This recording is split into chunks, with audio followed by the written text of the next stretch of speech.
Anyway. Educational disc. Same. Welcome back to Diskydisk episode 18, recorded on the 19th of April 2022. We Tinyhats. Ircha gaming. I was waiting for that one. I wasn't quite prepared, but I got it. I always start suddenly, you know. Yeah. Sudden starter. Yeah. Okay, yeah. We have a special sparkling episode for you guys today, and that is the mental episode. Sparkling. Yes, super stars and stuff. Glitter. Yeah, glitter. We're going to talk about mental health. Like this basically like most of the episode is we talk about mental health. Basically, we talk about we have some questions from Discord that cover a couple of other things about like seasonal affective disorder, being burnt out, and other good stuff that people on Discord were wondering. And then our main topics that we wanted to cover were bipolar disorder, anxiety and agoraphobia, and self-harm. So those are the things we've spent. Yeah. So many things. And we a little more serious than we normally do, right? Yeah, sure. Sometimes. But we do it in Diskydisk style with fashionable style. It's extra. Yeah. Mm-hmm. And of course, disclaimer, we are not healthcare professionals. Yeah, this is important. Mm-hmm. And maybe 18 plus. Maybe. Yeah. And also this is for the people who PG-18. trigger warning. We talk about we talk about self-harm in a little bit of detail. So if you don't want to hear that, don't listen. Yeah. We talk about anxiety, we talk about bipolar, we talk about mental health in general to an extent that might not be appropriate for everybody. So if any of those things would trigger you in any way, then don't but listen. I don't personally feel like this is something that would trigger me badly if I listen to it. We do it fashionably. And so we also end the episode with played lately, currently on our minds, and all the usual topics like at the end. So, like the WoW expansion. Oh yeah. We do also have normal Diskydisk content at the end. Tiny bits. Yeah, stick around for that. Yeah. For that, not a hard T at the end. For that, stick around for that. We love it. Yeah, we love it. It's sharp, like King Dingle would say. Yeah. It's That's sharp. not it. Okay. Enjoy. Enjoy it. Yes.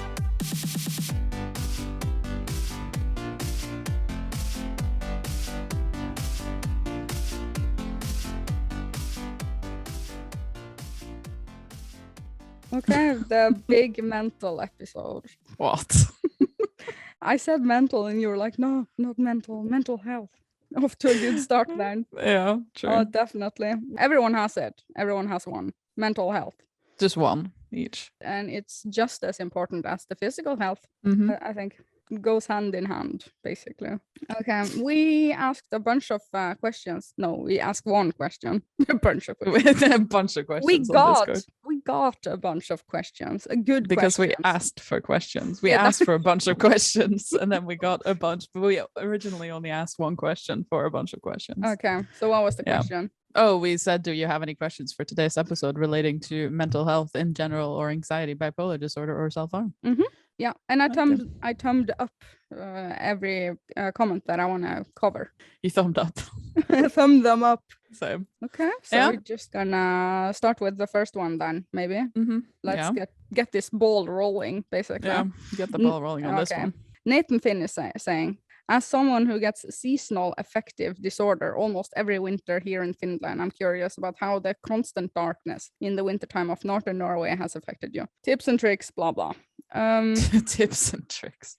Tips for coping with the winter months is what he said. Except gaming, lol, in brackets. Yeah. Seasonal affective disorder. Gonna do a quick Google search on that. It means that it's funny because the abbreviation is SAD because it's seasonal. S affective. SAD. Yeah, you're sad.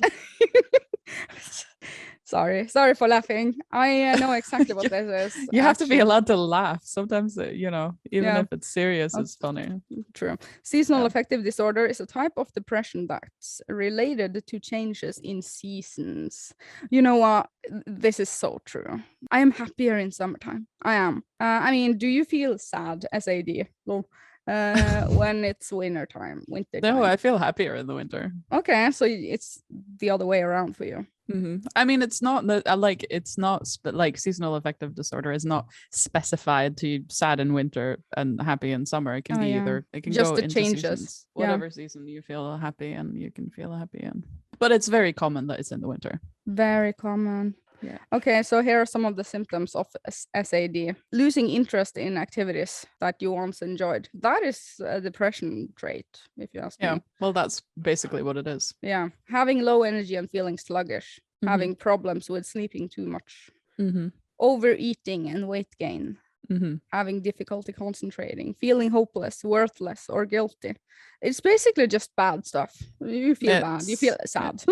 Yeah, sad. Yeah. Okay, so the question was, how does the constant darkness in wintertime in northern Norway, and how has it affected you personally? It affects me. I sometimes feel sad. Cute. Yeah, because it's so dark up here north of the polar circle. Super dark. How do you cope? I mean, I don't mind. I like the winter. I don't mind the dark. But I don't have seasonal affective disorder. So okay. I take vitamin D actually supplements in winter. Yeah, me too. Yeah, I mean, you have to. Yeah, everybody has to. Yeah, in northern Norway, and that helps with the mood. Maybe I like to believe that it does. So yeah, that is definitely something that you can consider. It helps with your energy anyway, because you know without vitamin D you are a little you're just like a potatoes. Yeah, which is the sun vitamin for those who didn't know. The sun vitamin. Definitely very that. Yep. I don't have any other tips or tricks to that. Wait for summertime, I guess. Couch Kurisu. I would be interested in a topic about burnout and how to deal with it in healthy ways. Have you ever experienced a burnout? No, I have not. So gonna Google that. It's when you hit the wall, you know, can't do anything. The hitting of the classical wall. Yeah, it's basically what we call it in Norwegian. Yeah, möte veggen. Absolutely. Some of the ignored or unaddressed job burnouts can have significant consequences, including excessive stress, fatigue, insomnia, sadness, anger, or irritability. That is a long word. Irritability. Okay. Alcohol or substance misuse, heart disease, etc. Yeah, it's just not a good time, and you need to calm down. And I mean, don't stress out too much with job and work. And I mean, in my profession, it's very common. A lot of people burn out in my job. Like I have colleagues, like, not to speak about my colleagues and, you know, whatever, but I have colleagues, who very often are not the same colleagues, but a lot of my colleagues have over the years that I've worked there, you know, met the wall kind of thing, because it's a very, you know, physically and psychologically taxing job. I work in a nursing home, as we've covered before. So it's very common kind of thing. And if I would say something, there's not really much you can do except for try to like recover. Take some time off maybe. Yeah, before it goes too badly. I mean, in Norway we have a very, you know, liberal working system, so when something like that happens in Norway you get put on sick leave for it. I know in other countries maybe it's not like that and you just have to like deal with it, but it's definitely important to listen to your body and listen to these signs. And it says here it's a result of excessive and prolonged emotional, physical, and mental stress. Yeah, and in many cases burnout is related to one's job. It or happens school. Or family life, basically. Burnout happens when you're overwhelmed, emotionally drained, and unable to keep up with life's incessant demands. Never heard that word before. Incessant, it means like constant, I guess you could say. Okay, yeah, it's just too much. It becomes too much. Which I totally can understand. We forgot to do the disclaimer. We are not health professionals. That's the disclaimer of the entire episode. We are talking from personal experience and our opinions. Yeah, that's it. Not professional health. This is not the place where you get this is not you know, talk to a health professional. Don't come to Diskydisk and be like, oh, they said we should do this, so I'm gonna do that. They said on Diskydisk that we should do this. No. But I feel like with burnout though, like healthily, if you know what I mean, like the only thing you really can do is like you said, listen to your body. And definitely. when enough is enough, you have to just stop and say, or else I've reached. you're gonna push yourself into, like we said, we meet the wall, go to väggen. Yeah. You're gonna break down and you're gonna collapse and something terribly. It's not gonna be a good time. So listen to your body and recognize the signs and take it easy. Wait for it to breathe. Meditate. Listen to Diskydisk. Have a good laugh. Actually, good stuff. Good stuff. Have a good laugh. So. Laughing is such a good stress reliever. It has always been. Laughing is the best medicine. For all of my life, I felt that. Yeah. That's the best one. Yes. It's such a stress reliever. I feel so, I think I've read this somewhere, that when you laugh, like to the point where you're almost literally rolling on the floor, ruffle laughing, you get the dopamine and endorphins or oxytocin and stuff, all these kinds of chemicals in your brain pouring out, which is such a suppressant for stress. And stress is cortisol, if I remember correctly, which is a substance thing in your brain that also affects your physical health. Like actual physical health. Yeah. Laughing is good for you, basically. Basically. That's the long and the short of it. So listen to Diskydisk every day. It's every day. Repeat it. Repeating it. Just put it on repeat. 100 hours of Diskydisk. This is episode 18. Can you imagine? We actually have 18 hours plus. Plus. Big plus. Super plus. Maybe 20 hours of LOLs. Probably more, but 20 hours of lols. Of lols. Yeah, basically. Okay, so that's good. Good stuff.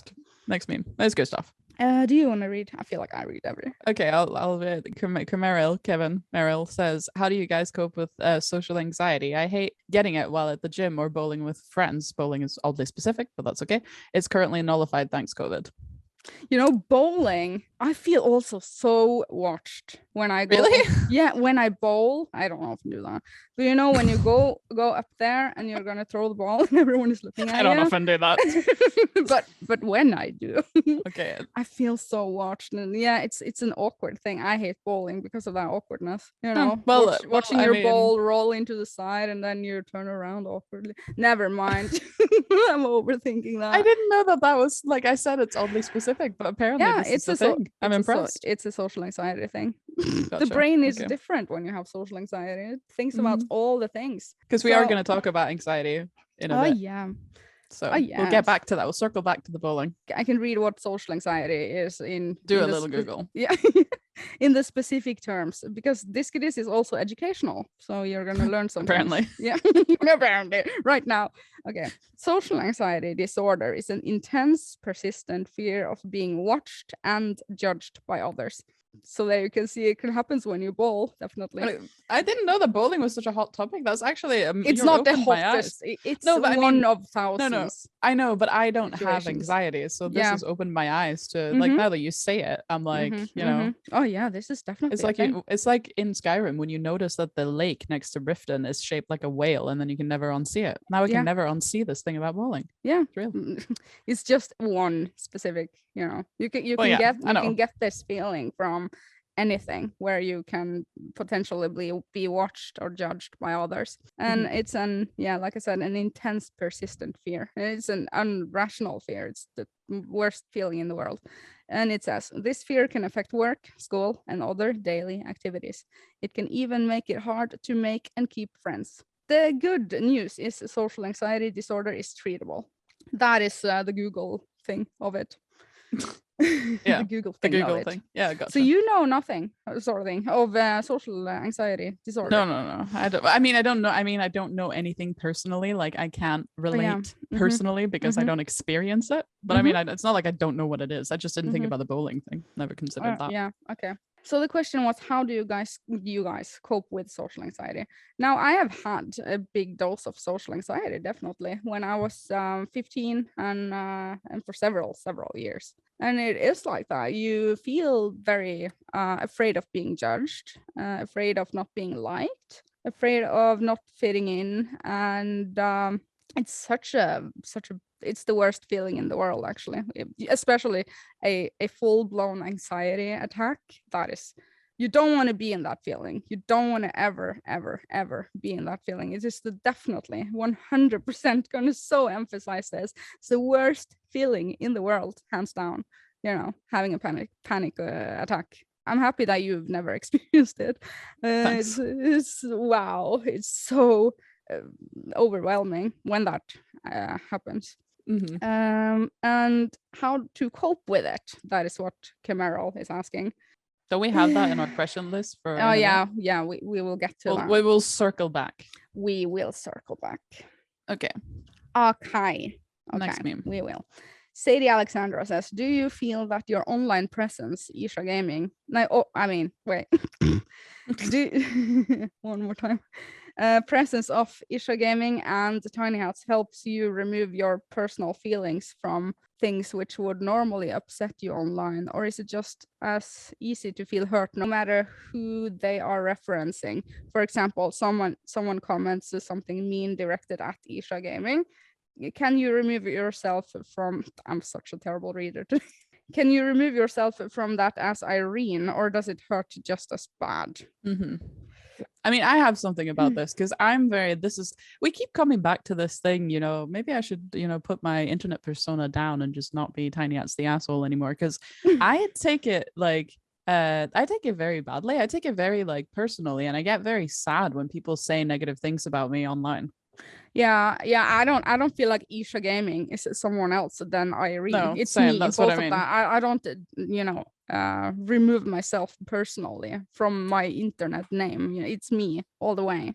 This is who I really am. This is not a phase mob. Definitely that meme. If someone says something super that really hits me, it hurts. But it doesn't happen a lot. I mean, I don't feel anything if I get a troll comment saying you're such an ugly bitch. Well, yeah, I mean, trolling is different. But I mean, if somebody says something... Cool. Yeah, but something like that just hits differently. I mean, I don't want to give any examples because you don't want to give anyone any ideas. But I mean, we do get hurt. Isn't that what we want to say? I mean, I can't think of an example either. I just know in general, I don't, and which is kind of I've been not looking forward to this episode in a way, because I don't want to I don't really like talking about, well, I mean, not that I don't like talking about things that are personal, but whenever I do talk about things that are personal, it's obviously my experience and my personal stuff. And for someone then to come and say, if somebody says something negative about the way I am personally experiencing something, or if somebody says, oh, you're wrong about this, then I'm that hurts me. It makes me sad. No, anything that you say, that is your personal experience. And when we are on the topic of mental health, it's so differently experienced from one person to another. Definitely. True. True that. That's good stuff. Okay. Next question is another good question to start a mental health chat with. How have you both been doing / feeling? How are you? Yeah, basically, how are you? How are you? I have not been looking forward to a serious episode either. But after, that was until today when we asked for community questions. And then I saw the engagement and I was like, wow, people are actually interested in this stuff. I'm all for it now. But leading up to this day, I was like, what do we have that's gonna do we have that's gonna be good for such a educational episode? I don't know. I think people enjoy listening, or not listening necessarily, but hearing about things that are a little bit more stigmatized and stuff that people don't necessarily talk about all the time. It's not every day, all day long, people talk about this. But it's really sorry. The old meme, it's good stuff. Yeah. Okay. And she has one more question though. I don't know if it's okay, I can read it anyway. It starts with a story and then there's a question at the end. Okay, for me, self-harm seems to function much like cigarettes. All these years since quitting smoking cigarettes, I will periodically crave a cigarette, but I refrain. Yeah, I feel that too with cigarettes though, Yeah. But you feel it with self-harm? No, I feel it was cigarettes. Okay. But I refrain. In the same way, I will go years without physical self-harm. Then I will struggle with cravings that release again. My question for you is, if you have done anything to self-harm, do you find it to be an addictive habit, coping mechanism? That's one question. And then how do you redirect and cope with it? Do you sometimes struggle not to feed the addiction? Absolutely valid questions. Very good questions. Do you want me to do the quick Google description of self-harm? I mean, I'm pretty aware of what it is. Yeah, but it's not going to take long. For the rest of for everybody else. We are educational disc. Okay. Non-suicidal self-harm is defined as an injury deliberately done to one's own body, but without the intention to die. This includes cutting, burning, overdosing, poisoning, and more. Traditionally, I think cutting is very, prominent. Traditional self-harm. Yeah. Those who self-harm may use one or many methods, and the medical hazard levels varies from very, very low to life-threatening harm. Okay, so there you go. And the question was, can I just comment on the fact that because one of the points that I have about self-harm is that the thing that you just read said, what did it say? Non-suicidal self-harm? Yeah, because this is facts about non-suicidal self-harm. I think that is an undercategory of self-harm, like under the umbrella of self-harm. Yeah, but in my personal, both experience and opinion is that all self-harm is really, considered. I mean, you are harming yourself in several ways if you try to kill yourself and don't succeed. But to specify that this is a type of self-harm that is non-suicidal kind of thing, the very most of people, at least in my experience that I've met, or the general consensus is that all self-harm is non-suicidal. Like, you're not trying to kill yourself, you're doing something completely different. It's so I feel like distinguishing, saying non-suicidal self-harm is a little superfluous. I feel like it's a little bit you're pointing out the obvious. Yeah, it was the first thing Google popped up. Yeah, anyway, there's also a Wikipedia site called self-harm, which is intentional behavior that is considered harmful to oneself. That's it. It's several things. I mean, some people, it's different, I guess, from some people. Oh, of course. So the question, I think that is more to you then. Do you find it to be an addictive habit, coping mechanism? I used to, very strongly. I was very it's big because it does become kind of addicting, which comes later. Feed the addiction kind of thing. You do get if you I did, but from my personal experience, it does become like that you try to you try to not do it, but then it's sort of but I know if I do it, it will feel better for a small amount of time. There's something called the self-harm wheel of something, not wheel of fortune, which I was about to say. Okay. The self-harm cycle there's a thing that is about that, which is self-harm, and then you have temporary relief, and then after that you feel you're oh fuck, what did I do? Kind of thing. Regret. Regret, yeah. Shame, and then perhaps. Yeah. And then you get back to you go back in a circle. You go back to then feeling bad because you feel shameful and guilty. Then you feel bad again, and then you feel super bad, and then you go back to self-harming. So you go in an evil circle in that way. God, yeah. Yeah, so I can see that. Yeah, a common occurrence that, And how do you redirect and cope with it is another question from Sadie. Yeah, I mean, I'm not like that anymore. So I don't remember how I coped with that. I think I just at one point I was like, oh fuck, I was just we're not doing this anymore. It's the end. So okay. It was just the end. And that was it. Do you have any answer? This is just a follow-up question. Do you have any answers to people that are struggling right now with it and listening to Diskydisk? How do you get out of it? In a general sense. You really just have to be, or in my case, you have to really just be stubborn enough and petulant enough, fuck you. Okay. Okay. So that's the one. That's what I did. I decided I don't care about this anymore and it's not part of my life. So we're over it. I'm over it. Okay. So. Okay. But I want to also say talk with a health professional. Definitely. Oh, yeah. Thank you so much, Sadie, for the questions. And it was I also learned something, from discussing these things, because I know nothing of self-harm. Actually, not much. Yeah. We'll talk about that more later, I guess, if we get to it. Yeah. The next question of the community. Do video games help you in times of depression, like escaping to a fantasy world and being someone else for a while, because real life can be difficult to handle sometimes. I thought long and hard about this. If I actually feel very, very bad, I don't think I play video games even. Same. I don't think I have the capacity to even do that if it's actually bad, which it isn't often. But life is long, and you never know if you have a bad time. Yeah. I feel like I sully the experience of gaming when I feel bad enough. I don't want to do any gaming related things, because then next time I play, I'm going to be like, oh, remember that time I was feeling like I want to die, and then Yeah, I was thinking about this. I think video games is a happy time it's a happy thing for me. activity. Yeah. If I feel good and I have the energy and everything is fine and good and everything is done, basically, I enjoy video games in a healthy way, basically.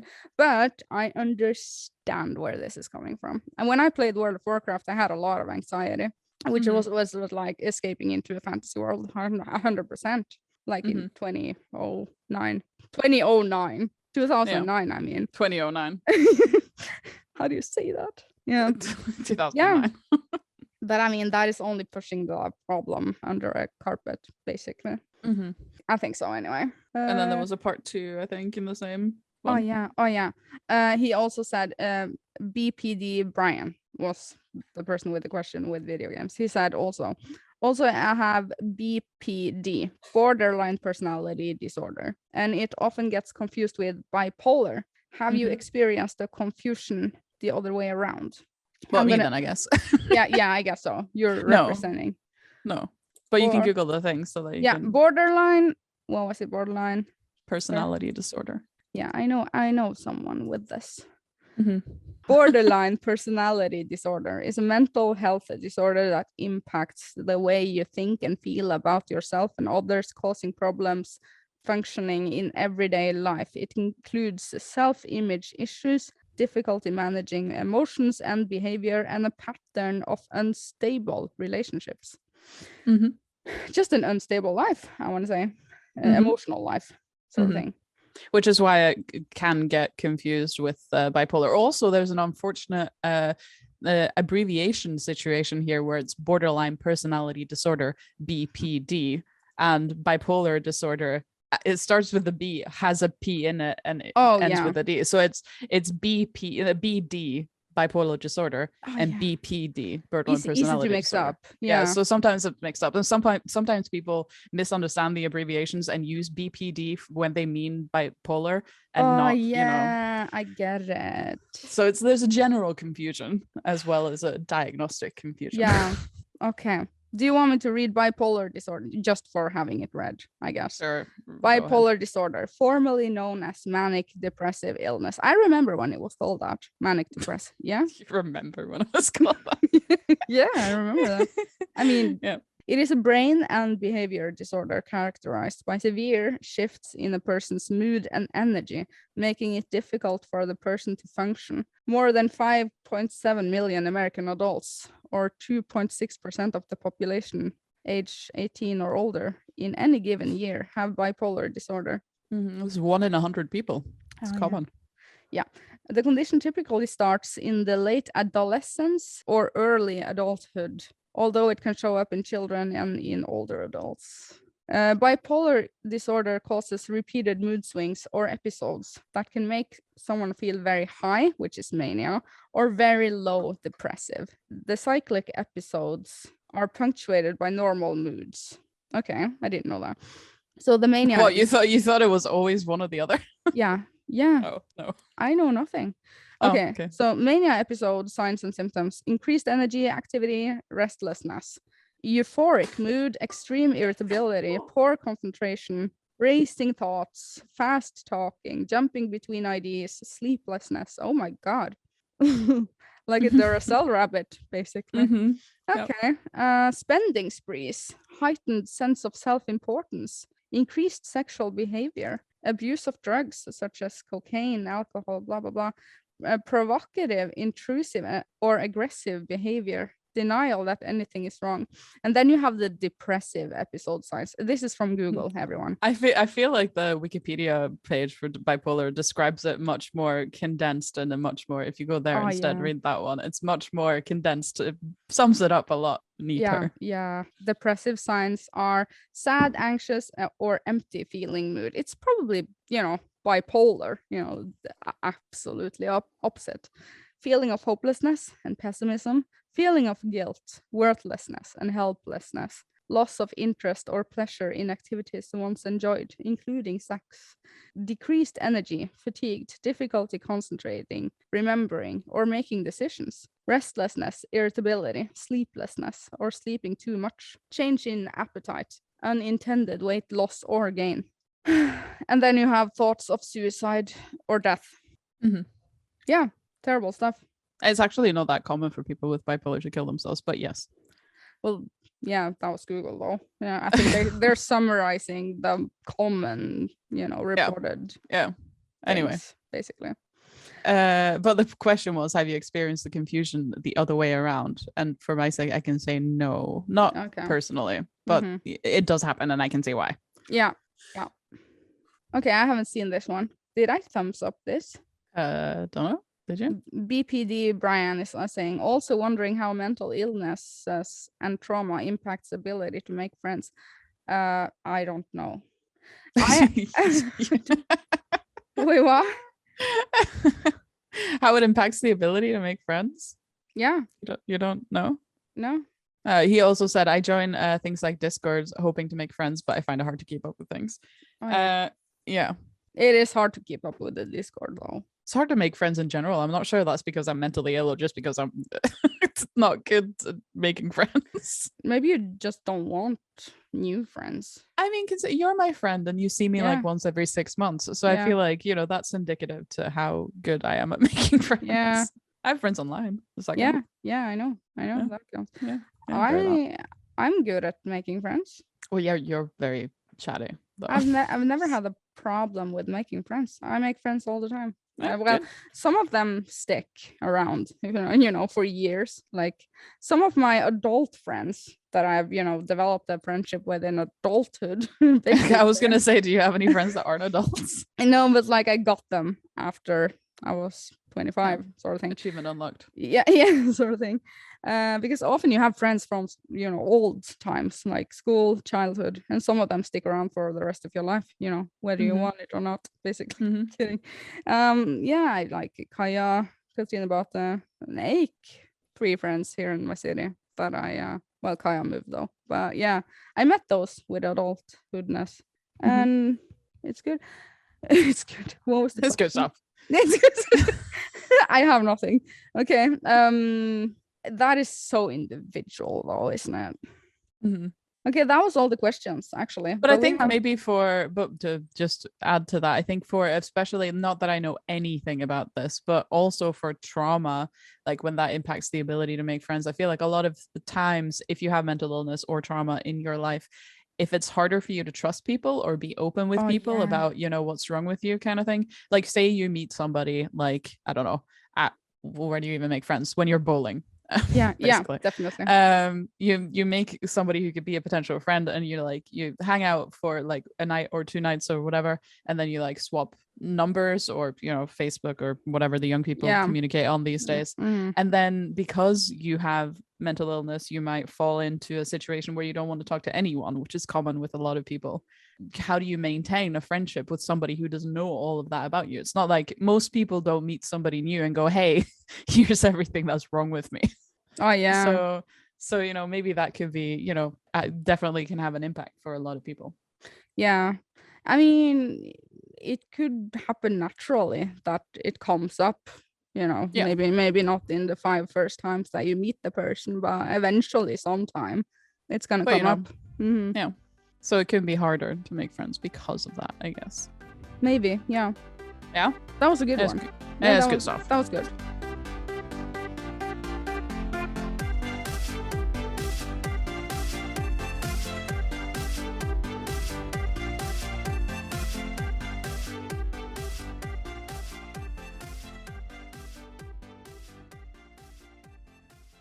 Okay, so we have a few questions just in basicness. What is bipolar disorder? But we have sort of answered that.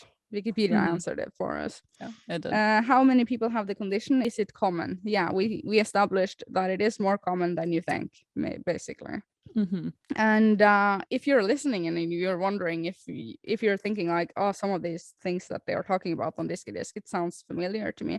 Talk with your doctor. You know, that's not the name.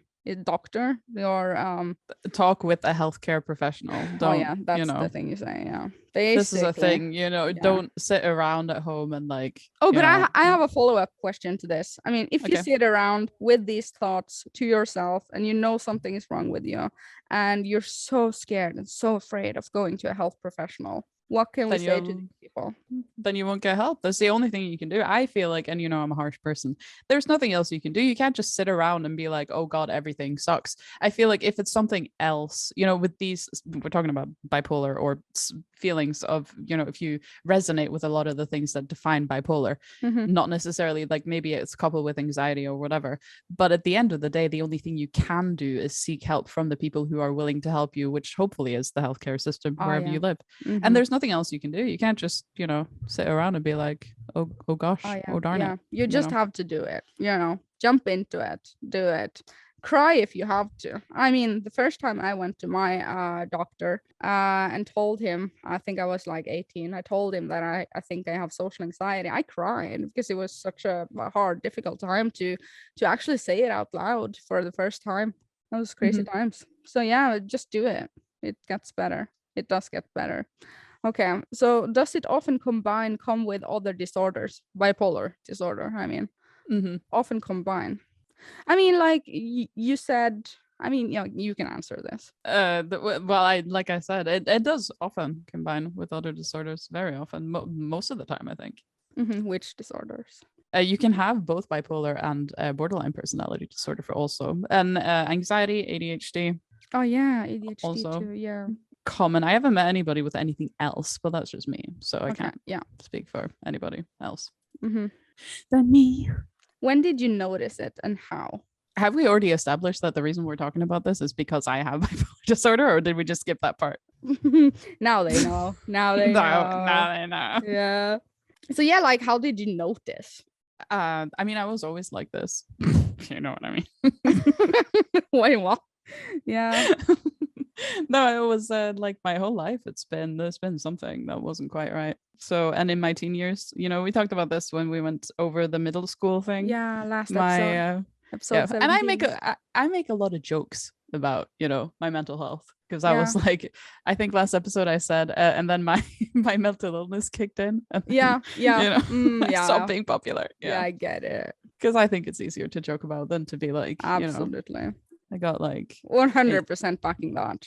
Yeah, same. Yeah. So so that's when it manifested in what was first misdiagnosed as major depressive disorder, but then that was wrong, which we found out pretty quickly. Oh yeah, major depressive disorder, which is not bipolar disorder, which is only the depressive part of it. Super serious depression. Yep. I have a family member with that, actually. So yeah, must be terrible. But then the reason it got, why the lack of confusion quickly presented itself is because the doctor was like, oh yeah, well, you must be super depressed or whatever. They gave me antidepressants, and that has the absolute opposite effect on so what most bipolar patients. I became super like the opposite way. I became like super manic instantly. Oh yeah. What is it like being manic? Is it not fun? But is it so much fun, or is it? I don't think it's fun. I hate it. Yeah, it's terrible. But it's not that way for everyone. I mean, there are people who I think especially with bipolar 2, there are people who go through very long periods of very severe depression who look forward to squiggly fingers a situation of hypomanic or full-blown manic mood, because then they don't have to feel the way that they feel most of the time, which for bipolar 2 will be majorly depressed. Yeah, I get it. Yeah, I totally get that. So I mean, You can stop me at any time, but I have some questions with manic, the manic. On you go. Yeah, the mania, is that how you say it? Or manic? Hypomania. Or hypomania, if you want to talk about God. What happens to you when you have it that way? And do you have any specific stories related to what can happen? Yeah, story. Yeah, like how is it? Like how is it? Yeah, basically, I don't know. No, it's just like it's like an overactive, like incredibly high energy, out of like lack of what I would consider my normal personality. I'm just much more out there, much more all the way up, much more everything is interesting, everything is high energy. I want to do everything at the exact same time, kind of thing. And I find it very confusing, like thought wise. Yeah. I find very often I don't have the ability to carry on one train of thought at the same time for an extended period of time. It's just too much. It sounds maybe fun if you're usually passive, but it's not fun.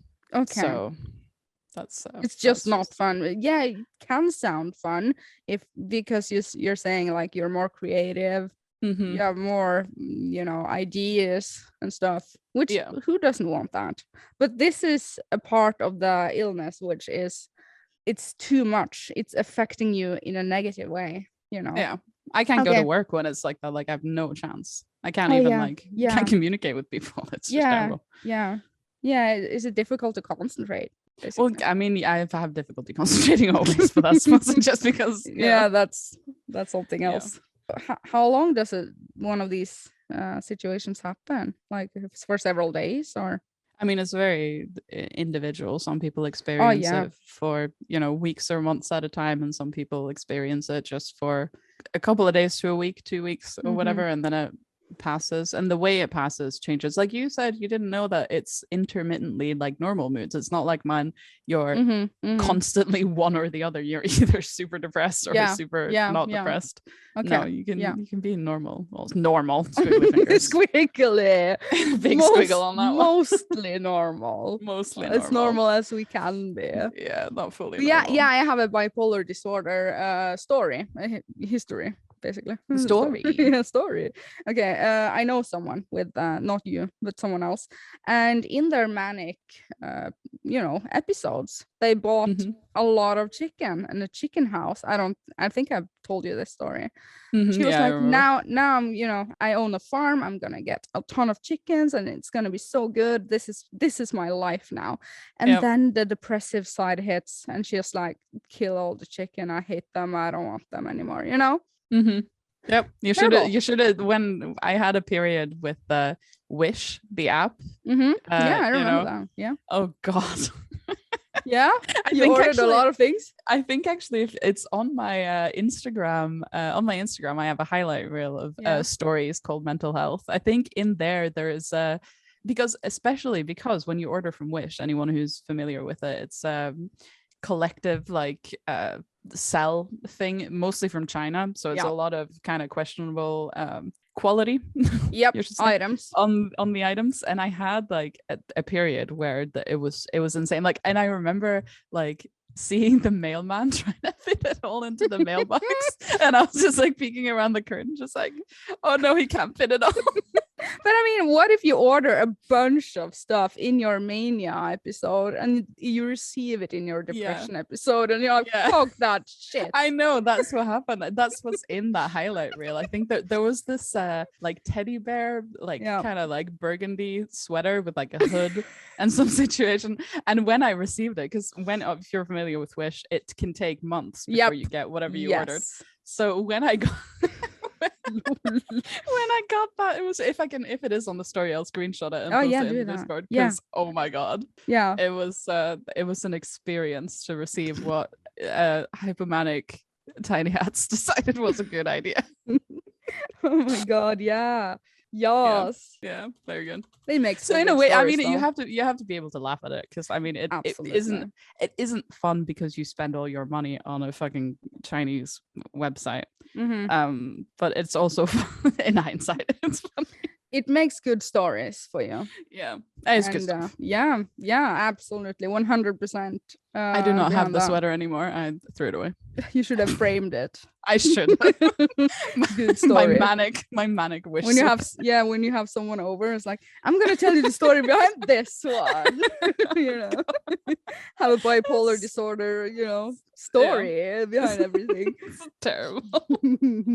Okay. Oh, such a bad sweater. Awesome. Yeah, but I hear stories about that from other people that also has been bipolar disorder. Yeah.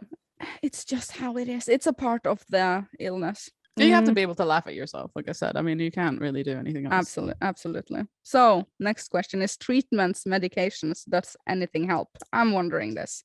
What can you do? I take medications very effective. Which it's one? super effective. I'm going to talk about my medication also later. I'm going to share that. Yeah. We're going to talk about that. Definitely. Yeah. So what do you take? What do you take? What do you take? Sorry. I take Lamictal. Lamictal. I don't know what it's called in English. Lamotrigine, I think, is the active agent, and Seroquel, or has a different name too, but Seroquel in our part of world is called. Okay. Yeah, I have heard about it. And those the people that I know that also has bipolar disorder is on the same medication. So it's very common. Yeah. Is it good? Is it worth it? Yeah, it's good stuff. Is it 10 out of 10? Is it good? No, does it work? It does work, yeah. I mean, I've been on other things before. Like I had a period in Sweden where I also took lithium, which was not. Oh yeah. I mean, it worked, but it wasn't. It's not as good stuff. Like the Nirvana song, Lithium. I suppose. Yeah. Yeah. So yeah, it's good. But I also have a story on my Instagram. I also have a story about the in Norway we only have the chewing tablet version of Lamictal, and I remember that.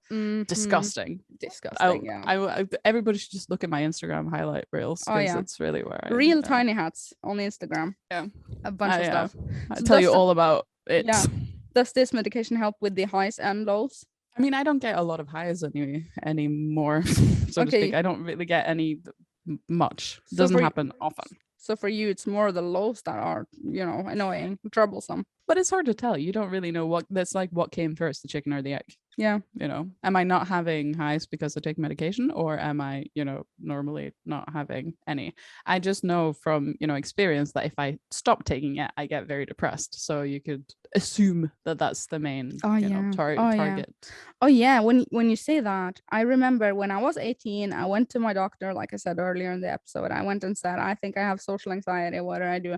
And he put me on something called Lexapro in American. It's called escitalopram. This child has several names, It's also called Cipralex, but it's basically escitalopram Lexapro. Basically. Cipralex I'm familiar with. Yeah. Anyway. Okay, cool.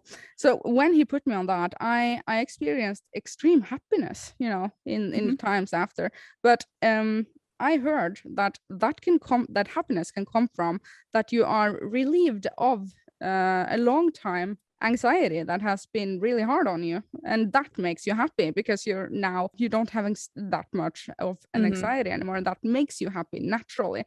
It doesn't mean that the pill in itself makes you happy. You're just happy that you are relieved of the anxiety, if that makes sense. Yeah. I mean, that's a very common, thing. And I know also, and this is something that I struggle with, if I can tell personally, for my experience, it's something that is very common also for a lot of mental disorders that are medicated, not just bipolar, but also, I mean, I'm quite active on the bipolar subreddit, and this is a thing that comes up weekly. Okay. Or daily, I would almost say. This happens over and over and over again, that we go over this so many times, and I have been there. I do this. What happens is that you get, you go get treated, you see a psychiatrist usually, you get a medication, you get everything set up the way it's supposed to be, etc., and everything functions great, and then you're on that for a while, and then you're like, well, I'm fine now, so it's fine. Of course. I'm fine now. Everything's super fine, I don't have a problem anymore, so I can just quit taking my medication. What a fantastic idea. Okay, I have a story. Terrible idea. I have a friend that had anxiety, and is on the same medication as me, Lexapro, Cipralex, whatever. Mhm. And she was like, I don't feel anxiety anymore. I feel so good and so well, I don't need the medication. I feel well. Super, Yep. super duper. And she Yeah. hard quit on this. You should never hard quit. Yeah, cold turkey. Cold turkey. And in 3 days she was admitted to the hospital because she had a panic attack. She couldn't cope. Yep. Yeah. And she called me and she's like, I don't know what this is. And I'm like, did you quit cold turkey? What did you expect? Yeah, exactly. But I remember this. She was like, I'm fine now. I'm perfectly well. And this is a very common thing. And you don't really think about it in when you think you're fine, which, you think you are. You forget how it was when you weren't fine. So then, you quit. And then like a little bit of time passes, and then suddenly, like for me at least, it's like major depression. I've never seen it go any other way, but like major fucking depression. And then I'm like, oh fuck, why did I do that? Oh fuck. So I have a standing appointment with my doctor where I'm supposed to call if I ever feel like it's time to quit, so that somebody can talk some sense into me. It's time to quit.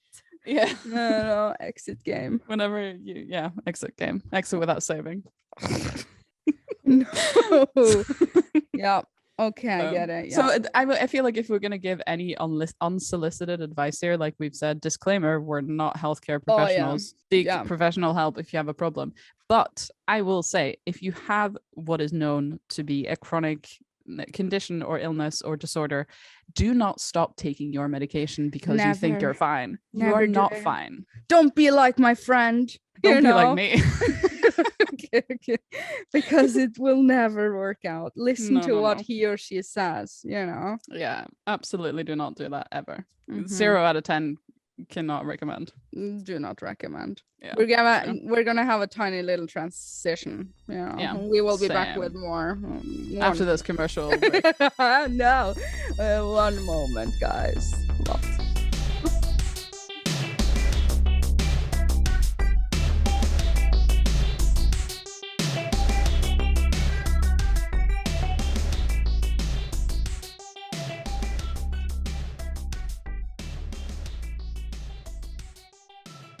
That's good stuff. Special edition. The special episode. That first session of recording right now before we transitioned, 1 hour. Actually, we've been talking for 1 hour and we haven't covered any of it. We're not even halfway. No, we haven't scratched the surface. So this is going to be the special edition, special edition, extra long Diskydisk. TM copyright, sparkly edition episode. Yeah, I like it. It's good stuff. Yeah, every so often I feel like we have to, like, normally we try to like stay within an hour. The longest we've done is an hour 20. Yeah, an hour. Yeah. Something. So I feel like every so often we can just go off the rails and talk for 3 hours. Whatever. If you don't want to listen, you don't want to listen. You're just gonna leave.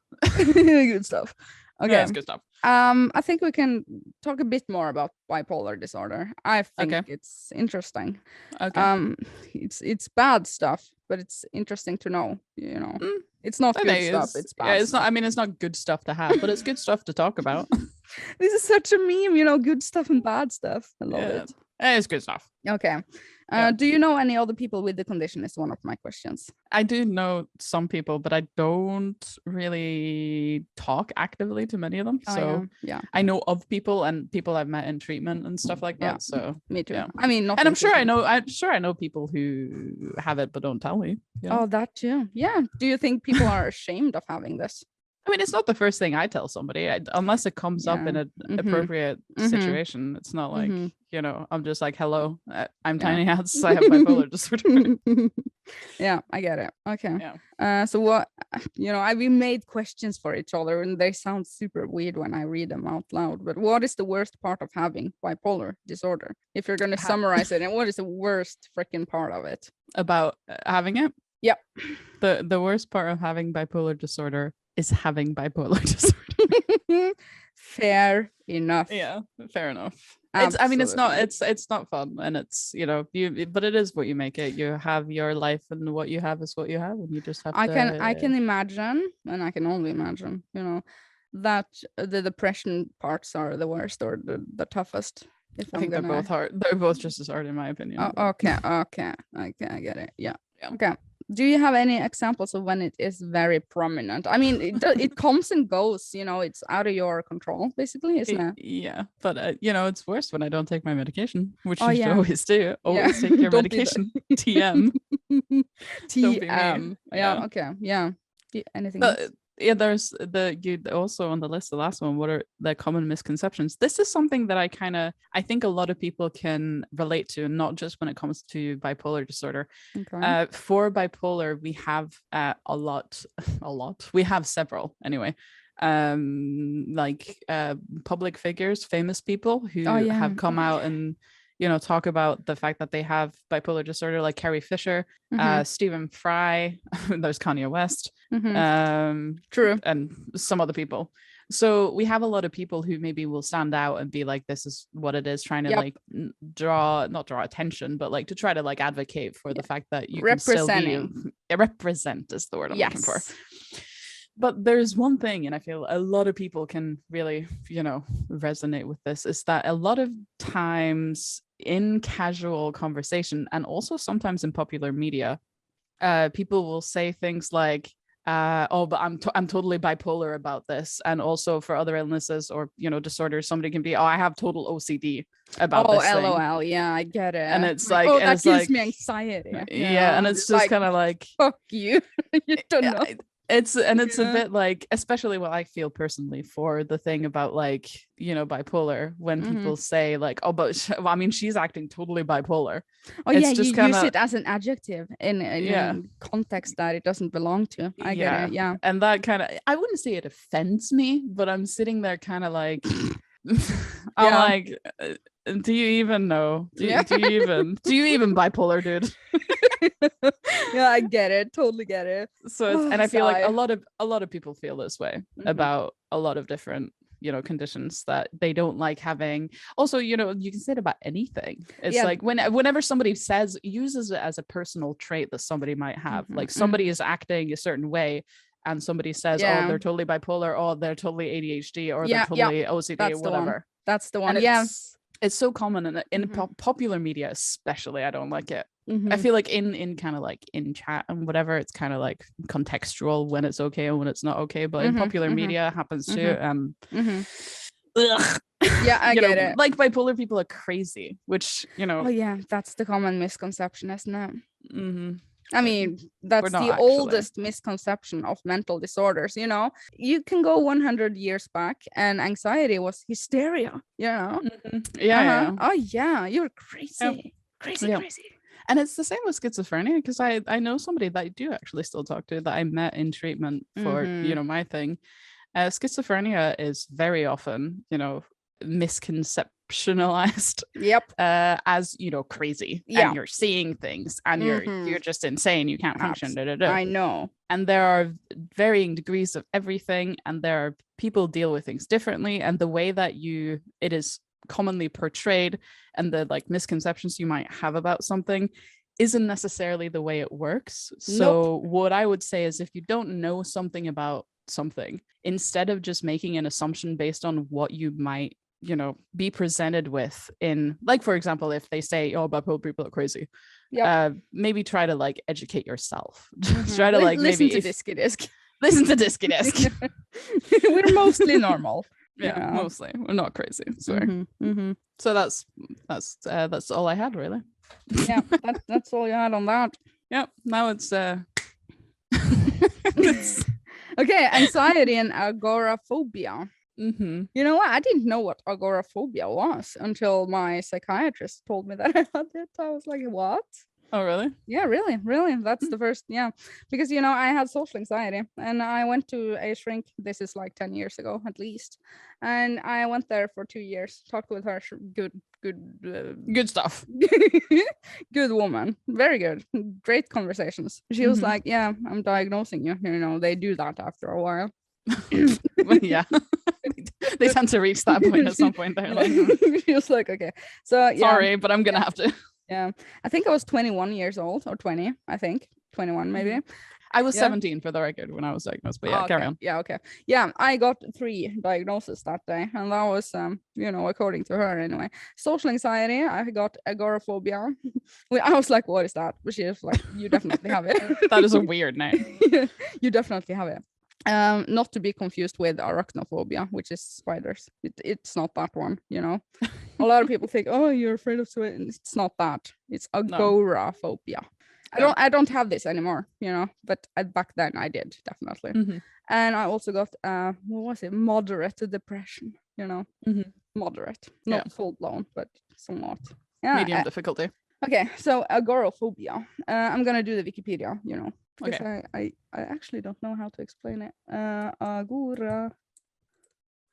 Yeah, okay. Agoraphobia is a type of anxiety disorder in which you fear and avoid places or situations that might cause you to panic and make you feel trapped, helpless, or embarrassed. Yeah, that's the one. Mm-hmm. So yeah, I have that. And social anxiety, afraid of being judged, afraid, all the things that we went over earlier. Mm-hmm. Oh yeah, and I really wanted to stipulate, this is a big word, early, that like you've never talked about this publicly. Nope. Right? Nope. This is the first time. Yeah, exclusive Diskydisk content. Exclusive Diskydisk content. Yeah. Which I think that's really interesting though. I think it's good that you're willing to, even though you made me go first. Oh yeah. You have to go first. Yeah, thank you. Yeah. Thank you. I saw that it was such an engagement in the community on Discord for this sort of topic, and that encouraged me, I have to say. Yeah, definitely. And I can say this much. How did I get rid of this conditions? Yeah, it was through therapy. So you have to take that step if you're struggling with any of these things. Take that step. Just do it. Do you want to have a life in anxiety? No. Most likely no. And I got to that point. Most likely no. I don't think so. You have to take that step, because actually with anxiety, in my case also, I had anxiety from going to the therapist. Such a bad I mean, that's common too. Yes, so. I was so scared. Mm-hmm. You have to serious voice. That is the thing that you have to do.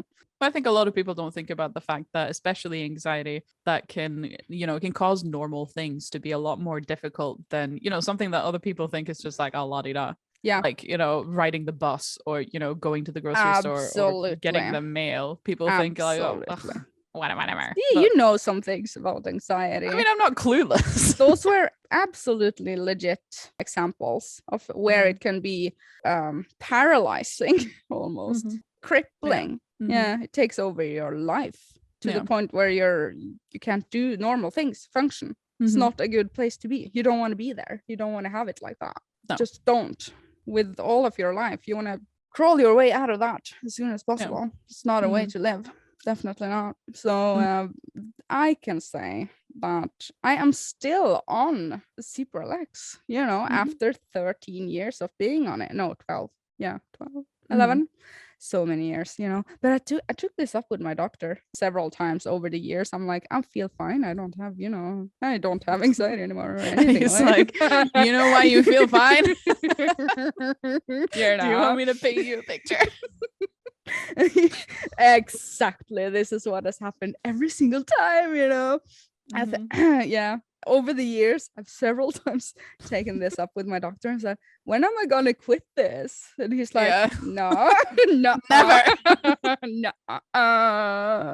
If you have a perfect life now, anxiety free, this thing is so true. I feel like this is the title of the episode. Yeah. Take your medication. Let's not mess this up. But I think it's kind of scary. The Cipralex way. I'm gonna Google everything.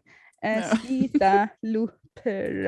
I want to hear actually if anyone that's listening has taken this, because I've been on it and I can't get off it. My doctor refuses, so what can I do?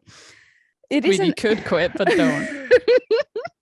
It is an SSRI, which means selective serotonin reuptake inhibitors. Inhibitors. I mean, it messes with my brain chemistry. What if this is not the real me? You know? I mean, I feel that on a spiritual level sometimes.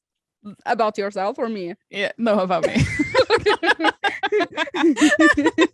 You're not yourself anymore. Yeah, you just changed so much. Yeah, since you started Lexapro. Yeah. Oh no. It's not the fame, it's the Lexapro. Yeah. Okay. I'm gonna graze over the questions. How does it affect me in the everyday life? Back then, it affected life basically to the point where I was like, I don't want to live like this. I cannot. I cannot live like this. I refuse, sort of thing. Because it isn't a disorder. Your brain is sort of, it has, in a way, malfunctioned in the proper way of being. The brain has like learned behavior of what something that is not actually dangerous. It is terrifying and super dangerous. But this, it can be reprogrammed. That as is a learned behavior. Yeah, that is like the good thing to know about having anxiety, that you can get it uninstalled, sort of thing. Yeah. Absolutely. And in my experience, and take this from me, therapy, super much therapy. And if one type of therapy doesn't work, be persistent, get angry about it, take the next sort of therapy another way. Don't just be like, this isn't working for me, so that I don't want to doesn't do work, this. period. So I'm going home, sitting in my living room, but this is also like the opposite, I guess, is true, not about therapy, but the opposite is true of bipolar, which is something that a lot of people struggle with, that this is not, you can't uninstall it. It's like that's the difference. It's different, encoded into the registry of your brain.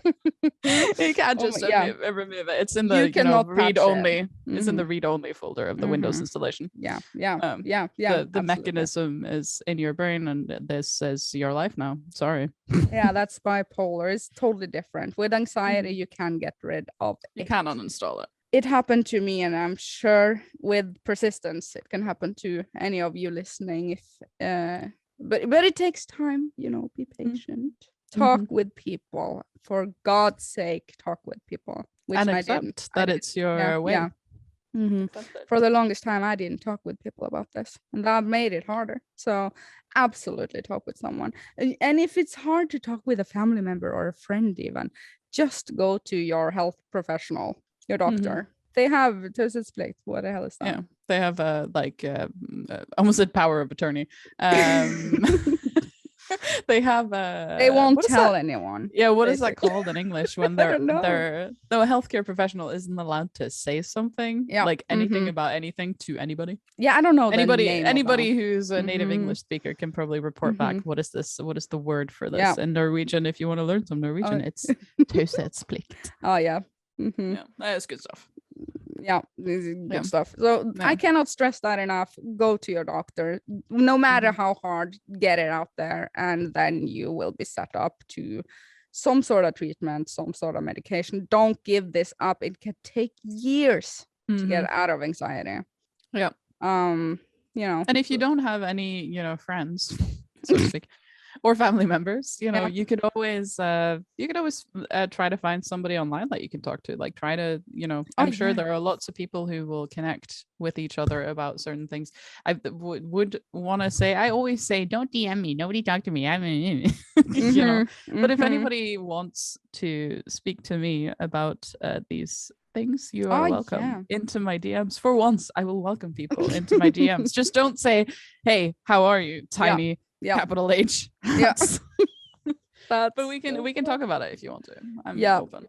So basically, I am fine as long as I'm on the medication. And this is the bottom line. I haven't thought about it for several years, actually, but it's just the way it is. I feel fine now. But of course, there are triggers.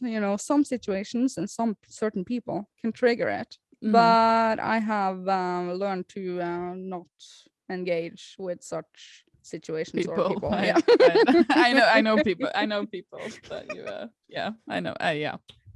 That's good stuff. So that is my advice and your advice. Wait, what? What is it's everybody? Hva er det her on it? The Scream? Hva er det for noe? Yeah. I wrote that at the bottom just Wait, because I wrote the Scream at the, but we have the little list here of anxiety and agoraphobia Q&A. I wrote the Scream in brackets question mark because if you go to the anxiety disorder Wikipedia page. What? Okay. Yeah, go to the anxiety disorder Wikipedia page right now. Anxiety wiki. Okay. What do you see on the right? Oh my god, yeah, I see that now. Yeah, the Wikipedia site for anxiety disorder. We have the Norwegian painting on the side representing the emotion. Apparently. Yeah. Representing it. It's so weird. I was like, what? Yeah, it's a Norwegian painting by the famous Edvard Munch, which is dead, long dead, who painted this, the Scream. Yeah, we'll put the Scream on that is such the Discord. Classic painting. But I feel like that absolutely represents it. You see, I just thought it was. I mean, it's not random, but I was like, do you see the two people behind him in the painting? Yeah. Scary people. Maybe this is what I've never read about what the Scream is about, but maybe this is what it's about. Yeah, that looks like some social anxiety. You feel like that. You see his facial expression. That is the feeling. Yeah, remember on r/place. The sky is red and on r/place. When we made Scream. It was so good. Yeah, I love Place. Yeah. And as you can see, the world is distorted. Distorted. It's disordered. It's good stuff. Disordered world. Yeah. It's a good painting. Yes, not to derail into paintings, but yeah, that's why I wrote it, because I was like, what? Okay, good. I mean, not what, because I didn't understand it, but it was just kind of, it's interesting. Okay. Yeah. It was good stuff. Yeah, it was good stuff. Okay, I feel like that was all for anxiety and agoraphobia. Are we gonna take some quick ones over self-harm then? Maybe we can take some quick ones. Okay, we did mention it earlier. We mentioned what it is, and I have a big history. Okay, yeah, okay. Story time. Story. Okay, bring it. I'm so ready. I don't really have a story about it, but I did used to participate in this particular behavior. I have a little YouTube, not YouTube related, but I have a little YouTube situation with this, because I have a video, ancient video, on my channel about clip-in hair extensions. Oh yeah, remember that? Yeah. And in that video I have short sleeves on, and that video got so many comments about self-harm. They were like, oh, you're so brave, oh, you should never, whatever, scars on your arms, it was a whole thing. Yeah, because I have also noticed that you started self-harm at the age of 13, I think. Correct. You have never covered it. I did for a long time. Yeah, actively from the age of 13 until about second year high school. Okay, yeah. I always wore, I always wore long sleeves. After that was mostly because, that was mostly because I was still actively doing it. So, I'd have open, I'd have things on my, like, open cuts on my arms that, but since then, I just let my flag fly, so to speak. Yeah. Do people often comment on your arms? Relatively often. I mean, because it's pretty prominent. You can see it pretty well. Yeah. So, but I'm considering to just tattoo over the entire thing. Ooh, nice. Diskydisk tattoo. Diskydisk tattoo, yeah. No, but I have a colleague at work who's really into tattoos, and I was talking to her about it, but I was like, I would like to cover it, but both my arms are, completely covered in scars, and like the skin isn't, normal skin at all. So I was asking her, like, what can they even do that? Is that even possible? Yeah. And she says, yeah, they depending on what you're gonna tattoo there, it is possible. And I was kind of thinking maybe I'll just go full tattoo sleeve, cover it up completely, so that I don't have to be questioned. Do you remember? Yeah, my patients sometimes. This. I have one patient in particular that will sometimes say, because I have to wear short sleeves at work, he'll sometimes be like, what is that on your arms? And I have another disclaimer for the listeners. Your scars are white by now. They're not actively, scars. I mean, like cuts. Ancient history. They are all white. They're not red. No, wait. Because they are red for like a year or two after you have inflicted them. Are they not red? Yeah, and then they turn sort of pinkish, and then they turn white. Can be a white eventually. All of yours are white, but you can see them, sort of thing. Yes, you can. I think they look good now. You think they look good? Thanks. Yeah. Should I post a picture? Yeah, if you feel comfortable with it, I would love you to, and surely other people would like to see. Yeah, I guess that is up to you 100%. So I mean, sure, whatever, we will go there. Yeah. I mean, this is the mental episode. We'll go there. The mental episode. Yeah, we'll go there. Gonna take another snooze for that one. I mean, this episode is so long. I've burned through 2 snoozies so far. This is my third one. Yeah, good. Damn. It's good. It's good stuff. I always snooze every day. Same. Okay, well, that was off topic. A few more questions, I guess, since we do have listeners that are interested in this topic, serious topic. I'm very happy that people are interested in hearing our opinions on Diskydisk about these topics. We are representing them, often in a better way than the people that you mentioned earlier, the representers that were exceptional people. Yeah. This is more like the real thing. Do you remember your first time? You don't have to, My first time self-harming? Yeah. Yo, I know this story, actually. Yeah, you do? Yeah. Why don't you tell it? I don't know the name for this in English, but it was in class with poster. Oh, God. It's like a sharp object. Yeah, it's like a math tool. It's like it's got a sharp like needle, and then it's like for geometry, and then you put out that it has circles. Like 2 legs, and you make a circle. Yeah, that tool for mathematics. Yeah, you put that into your skin and you liked it, I think. I liked it. It was good stuff. I mean, how does this really start? It starts like this, doesn't it? I know nothing, but it's a gateway. That math tool is a gateway crime. Never liked math. Same. Yeah, good one. No, that was my first introduction into the world of Okay, but I feel like we should cover, well, I mean, from my perspective, it's not like, I mean, we're laughing a little bit here, but for me, and like we said to Sadie Alexandra's question earlier, for me, it's a done chapter. I have closed the book of this in my life. So attributed to whatever. But it's important, I think, to point out that for my personal experience of this situation, it was always an outlet for, stereotypical outlet for an emotion that I didn't know where to put anywhere else. And it helped. And then you go into the circle. You're like, oh yeah, this totally helps. And then you feel shame. And then you're like, oh, it's totally good. And then you're like, oh no, it's good, not good. And then you go around and around and around. Yeah. So, and then, you just kind of can't stop doing it because you know that you have temporary relief for something that you don't have another outlet for, which is not healthy, but it is what it is. But you did it. You did get out of it because I just saw fuck you. Yeah. That's the end. Yeah. You were persistent. You just didn't want that anymore. Yeah. I mean, you got to that point. Yeah. I was a little psychotic about it, though. I was a little. Wait, what?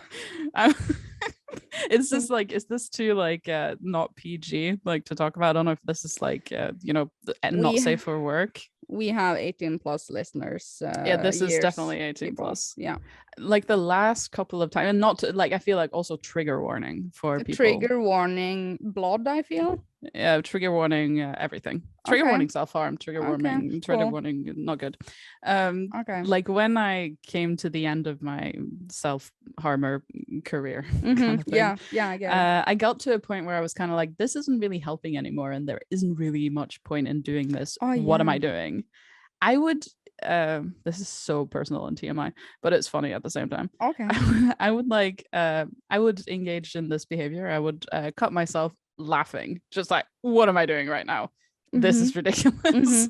Okay. And that's how I got to the point where it's just like, if this is funny that I'm still being this way, maybe it's time to just go fuck this and not when you feel so desperate and so like why am I engaging in this destructive behavior for something that I know is a temporary relief, which will not, ultimately lead anywhere good. Yeah. Why don't I just, not? You reached a really big realization, I think, maybe. Yeah. But at the time, it was probably a little psychotic. I was lying on the floor like, haha. I mean, yeah, maybe if you put it like that, but I get it. I get it. I mean, it was a lot more, it's not a lot more not fun at the time, but in hindsight, I can laugh about it. Good. I mean, good stuff. Medium good. It's good. Gradient good. Maybe good. Yeah. Not very good, but good that you reached that point where you were like, this is not anymore for me. Sort of thing. Accept your war. It is what it is. Like sometimes alcoholics, I have some stories, but I'm not going to say who. Alcoholics that has been drinking alcohol for all of their life, suddenly they're just like quit cold turkey out of the freaking blue. Like it is no longer fun for me. That's it. And they never drink again. It's like a self-preservation thing, I think. So what happens? It's so interesting. Because you're instantly just like, fuck this. Yeah. Reached the point TM where you're just like, this isn't worth it, and fuck this, bye. Bye, destructive behavior, I'm done with you.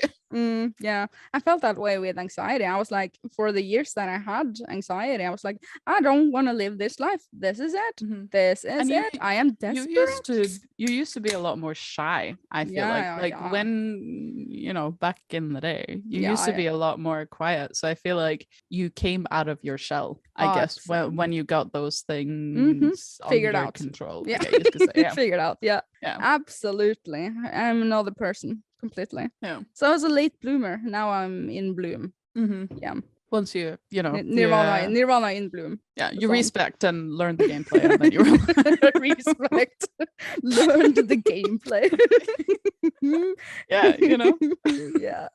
Yeah. I mean, I talk with people all the time now. I'm no longer afraid. I've been a video journalist for 3 years. I've interviewed like maybe 1,000 or more people. About you're impressive, I think. Yeah, I would say. I walk in front of people and crowds. I go into schools. Everything. You just don't do bowling. We could.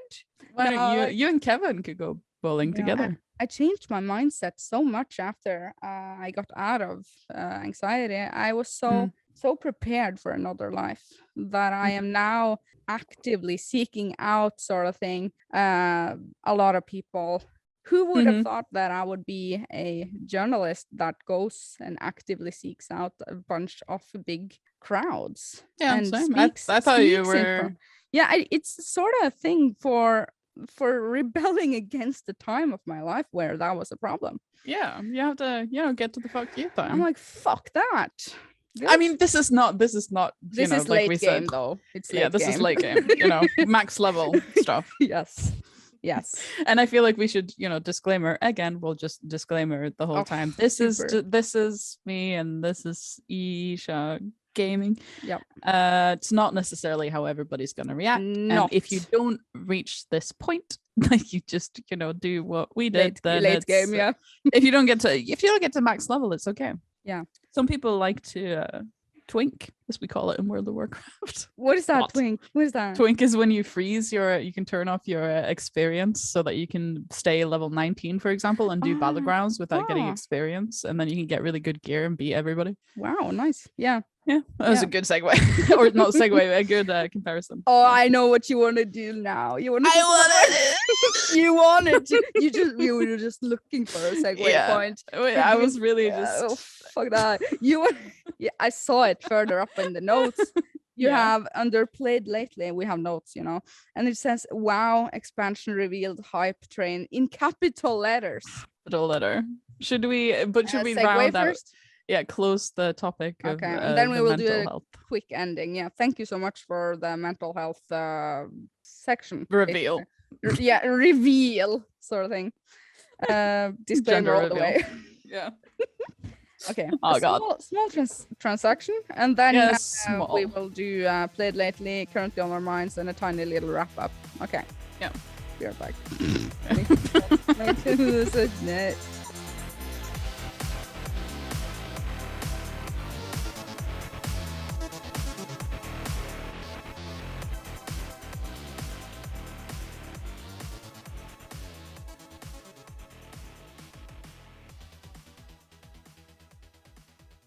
Recording in progress. Sorry. You can cut that out. I'm sorry. You could not contain yourself. Can we find a recording of this woman saying recording in progress, and then anybody can try not to? It sounded like you had so much fun saying it. You were so satisfied with yourself. Recording in progress. So happy. I'm at my happiest when I get to say recording in progress. Really. I will let you have it. Okay. That's good stuff. We have talked for 1.5 hours. I mean, not almost, sort of. So we will have to go through feedback from last episode. Origin of good stuff. You say that it wasn't a listener that is the origin of good stuff. I know. I told you this because it was in your video when we baked the cake for your 10,000 subscribers. Yeah. Was it 10? In 2018. Yeah, that video. Yeah. In that video, we baked the cake, and I'm filming close-up situation, and you're putting in the ingredients into the baking bowl. We get to the bicarbonate. It's like a thing, and you're just like, you say that this makes the cake more juicy, and and then you take some spoons, you spin it in, and you're like, but it's good stuff. Did I really say that? I'm pretty sure you did. You did. Okay, cool. Sure. We'll link that video so everybody can spot the good stuff. Okay, and timestamp that link. Also. Yeah. Okay. Cool. I will try to find it. Yeah, I've made it a meme. Good stuff. Now I'm making it a meme in all my circles. When we play World of Warcraft, we're on voice chat. We do like a dungeon, and it's like we wipe on a boss or whatever, and it's good stuff. It's good stuff. We should get that on our merch sometime. Yeah, good stuff merch. Yeah. Oh my god, would wear. It's a Diskydisk TM thing now. Yeah, it's copyright a Diskydisk. Yeah. Good stuff.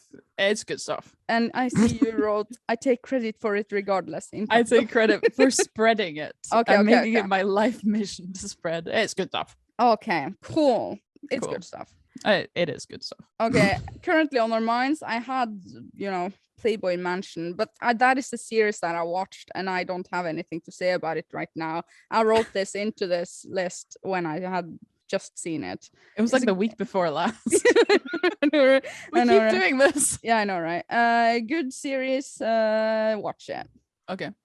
It was something like The Secrets of the Mansion, Playboy Mansion. It was terrible stuff. A bunch of women are drugged and raped and stuff there. They were back in the day. Bad stuff, not good stuff. Okay. Summer plans. I will be doing Ircha gaming full time, sort of thing. Getting married. Summer. Getting married, yeah. And I asked you before we get to the marriage part. I asked you the other day if you wanted to work as a summer temp at my job. Oh yeah. And you said no. I didn't say straight out no. I gave you follow-up questions. No, you don't have to. You said, don't you have to have education? I don't know how to do it. Summer temps at my work, you get several shifts of training, like where you go with somebody else and learn how to do everything before you're unleashed in the wild. Okay, yeah. Would I be working with you then? When I'm at work, yeah. Yeah. Okay. Cool. I will. I mean, I'm not there every day. No, I get it. Yeah. But that is my colleagues are nice. Yeah. Also I don't doubt any of that. It's good stuff. Yeah, it's good stuff. XP and get some XP somewhere. Yeah, you should. Okay. I think it'd be interesting if you tried it though. I don't mind trying new things. Yeah, because I get XP. And you love talking to people. There's a lot of old people to talk to. One of my patients was telling me about the Germans the other day. It was really good. They keep telling me about the Germans. We should have them as a guest on Diskydisk. Basically. Diskydisk on location. Yeah, I'm a sucker for history. Basically, the history. It's not like I can't bring them home with me or anything. No, right. I don't think. Yeah. Kidding. Okay, I have another one currently on our minds. This section is feedback currently and played lately. All of the things together. All of them together. Elder Scrolls 7 is going to be Xbox and PC only, which is fine. Have they actually decided that? Yeah, I read it somewhere. Fully? Yeah. Decided? Yeah. Set in stone? Decided? Yeah, I read it, so it must be true. Twitter. It must be true. Fair enough. I mean, I have an Xbox. Yeah, me too. And a PC. And if I didn't have a PC that could run it, if I didn't have an Xbox and I only had a PC, but my PC wasn't good enough, I would upgrade my PC to play worth it. the Elder Scrolls 7. True. Nothing is gonna hinder us into it. Nothing's gonna this is happening. It's so happening. Okay, currently on our minds. You have written Nutella dip. What a great grace over that. Yeah, there's a little tiny story that I thought was kind of funny, so I wanted to tell it. Okay, tell it. Somebody posted, I'm on Reddit, and that's what I do. There's a Norway subreddit where people post things in Norwegian about various things. Somebody posted a picture of crisps, or as you say it in America, chips, potato chips, and a jar of Nutella. And the title was, "Am I the only one who uses Nutella as dip for my crisps/chips?" I've never done that. Interesting. But then a couple of days later, the same person posted a screenshot. Somebody had sent in, on Reddit, you can send like a report, like a user, you report them to the Reddit staff saying, "I'm worried about this Redditor. I'm worried that they might kill themselves or like do something bad." So he got this message like, if you're thinking bad stuff and you want to, if you're feeling bad, here's the suicide hotline. Here are all these help resources that you can use. And the heading, he posted a screenshot of that, and the header was like, "Okay, which one of you assholes reported me for suicidal tendencies for my Nutella chips post?" And I thought it was funny, so I wanted to tell the story. That's Reddit for you. Just Reddit things. It was funny. Just Reddit. I mean, who the fuck uses Nutella as dip though? Don't tell me you agree, because I will report you. No, I am allergic to potatoes, so I can't do that. Yeah, I'm out of it. Out of that conversation. Maybe popcorn. Yeah, I could do that. Dip popcorn in Nutella. I'm about to leave the Zoom call. I'm like, I like Nugatti more than But Nutella. I'm gonna leave the Zoom call if you're gonna put Pokemon popcorn in. I'm not. Okay, good. So not gonna do that. I'm like, okay, what? Good. Okay, that would be like we've been talking about mental illnesses all episode, and that would be a mental illness. I'm just gonna throw that out there. I understand why that guy was reported. Like I understand why people were worried. Salty, triggered.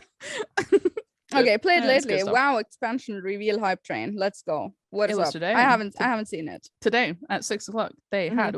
I feel like we're speeding up, but we are, because we are in soon 2 hours. Yeah, well, whatever. They announced the new expansion for World of Warcraft today at 6:00 Norway time, 3 hours ago. It was hype train. It was hype train. It was recording in progress. It was. I was so happy. It was fun. Okay, so what is the name of the expansion? Dragonflight. Wow. World of Warcraft Dragonflight. Okay, in short, what is new? Do you remember the dragon aspects, like the big dragons, like of the different colors, green, red, brown, black, whatever? We're going to their ancestral like homeland. There's some islands that they have kept secret, I guess. We're gonna go there and we're gonna hang out with the dragons, and it's gonna be good stuff. Okay, new classes. We're getting new class, new race. What is the race? Drakthir? A dragon place. A dragon race. Yeah, it's like a little dragon person with wings and stuff. And the class. Are they female version cute? Yeah, they're pretty cute. They're a little dragon. I like to role play. Same. But they can. It's like a hero. It's like a hero class. It's like the Death Knight. Okay. Cool. They can. There's new class. First time WoW is getting a new caster class. A new caster in World of Warcraft. Evoker is the class the Drakthir can be. Resubscribe. Resubscribe. It looks so cute though. You can fly in combat and like use like, because you're a dragon, you can fly and like spew dragon fire kind of thing over your enemies. And it also has a healer spec, so you can also be a healer. Okay, cool. We'll play. I'm looking forward to it. Okay. Link in Discord to good stuff. Did you write this playing all my Switch games? Yeah, I did. Okay, what do you mean? I'm gonna play all of my Switch games. You are? Fine. I am. Which one are you immediately gonna start with when you start that? Because when you go to your all software, or whatever, you can see all your games, and then in the order you can sort order from least played to most played or whatever. True. I'm gonna play everything from least played to most played until I either finish it or until I have more than 10 hours. Are you gonna make a video on it? No. Not a YouTuber. Oh, no. Have you met me? And you will talk about it on Diskydisk. Keep us in the in the loop. This week I'm playing Owlboy, my hypest game ever. Your Scream game. Yeah, I have played it before, but I'm gonna replay it on the Switchy Switch. Yeah, Switchy Switch. It's so good. It's good stuff. Good stuff. Oh shit. What have you played lately? I have played Rune Factory 5. Third week in a row. Yep. Oh no. That's the one. Yeah, that's all. That's all I had. Okay. That's good stuff. We are gonna end the podcast here. Yeah. Yeah. I mean, do you have more? Do you have more? I feel like we've had so much. Yeah, we have had a lot. Nei, shit. A lot. Shit. Jeg sletta noe uten å mene det. Sletta hva? Her nede på... Control Z. Okay, thank God. You can press Control Z to undo what you did. Yeah, Rune Factory 5 is everything. So, ending it with this. Ending this with this. Okay, thank you so much for listening to Diskydisk, your best podcast. I want you guys to tell everyone in your family about Diskydisk. Everyone in your family. Yeah. And don't forget to take your medication. Yeah. Important. Yes. Yeah. Take your medication. Tell more people about Diskydisk. Tell your friends also while you're tell everybody. Yeah. I mean, promote us. We want to be bigger. Buy some merch. Yeah, merch also. Good stuff. Good stuff. And if you are new to Diskydisk, I want you to listen to our previous episodes. I mean, yeah, up until a certain, like down to a certain point, not all of them. Yeah, like start like episode 4. 4 and up are good. 3 and below are cringe. Very cringe. Bad microphone and stuff. Bad production. It's not good stuff. Yeah. Actually, one of my old WoW friends, I told I've been telling everyone listen to Diskydisk. And he was like, well, I was like, well, did you listen to the podcast? This was last week after we recorded. I was like, have you listened to the podcast? And he was like, well, I listened to like 1 and 2, but the microphone was so bad and like everything was so crap that that is the worst. I don't want people to do that. I know. I don't want people to do that and get the impression that we are not professionals. I know. I wouldn't want them to get that impression. I know, right? We're professional. Okay, bad. That was bad stuff. You should tell him to try again. I told him. I was like, listen from like, this episode. I think I said 7. People should always start at the latest, the newest, the freshest. The French episode. Yeah, and then if you feel inclined to listen to, the history of the Disky, then you can go back. Lot. Okay, cool. Yeah, lot. Okay. Okay. Anyway, we'll see you later next week. Later next week. 7 days. Bye. 7 days. Oh no. Okay, silent i litt også. Jeg skal drikke litt vann. Vent litt. Okay, same.